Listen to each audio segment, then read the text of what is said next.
पूर्वरु थिबा एक रास्ता विवाद को केन्द्र करी गंडगोल हेबारु दुई जन अति गुरुतर होइछंती आउ अन्य जने आहत होइतबा बेले दुई गुरुतरंकु बालेश्वर जिला मुख्य चिकित्सालय को स्थानांतरित करा जाइथिबा जणा पड़िछि।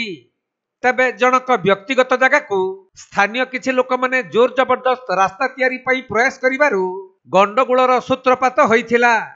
तेणु एही गंडगोल हेबा फलरे उभय पक्षरु 3 जन आहत होइथिले भी 2 जनक अवस्था अति गुरुतर रहिछि।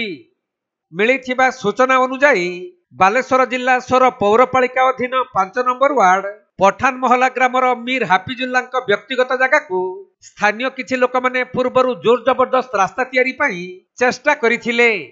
जेउ मामला उच्च न्यायालय रे विचाराधीन रहितबा बेले गतकाली किछि लोक माने हाफिजुल्ला बाड़ को उपाड़ी देबा सह पेट्रोल ढाली पुड़ीथिले। तेणु एहाकु हाफिजुल्ला परिवार लोक माने विरोध करिबारु तांको घर भितर को टेका पत्थर माड़ करिबा सह मरणांतक आक्रमण करिथिले। एही खबर पाई सोर अग्निशम विभागर गोटिए दमकल गाड़ी रे कर्मचारी माने पहुंची निया को आयत्त करिथिले।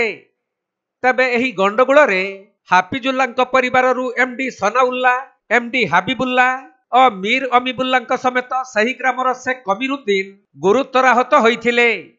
तेणु स्थानीय लोक माने समस्त को उद्धार करी प्रथमे सोर डाक्तरखाना को नहीं जाइथिले।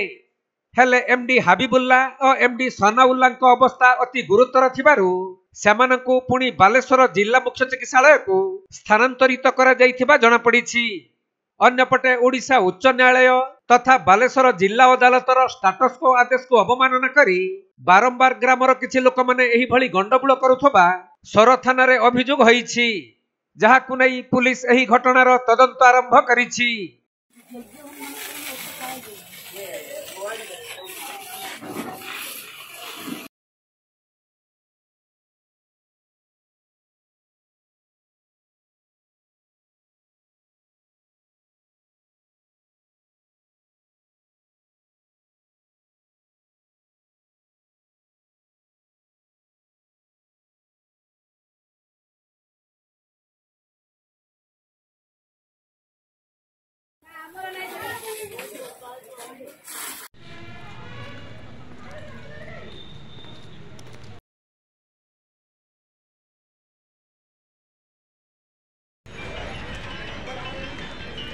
बालेश्वर जिला सोररू सोमंत दास रिपोर्ट, कोणार्क लाइव।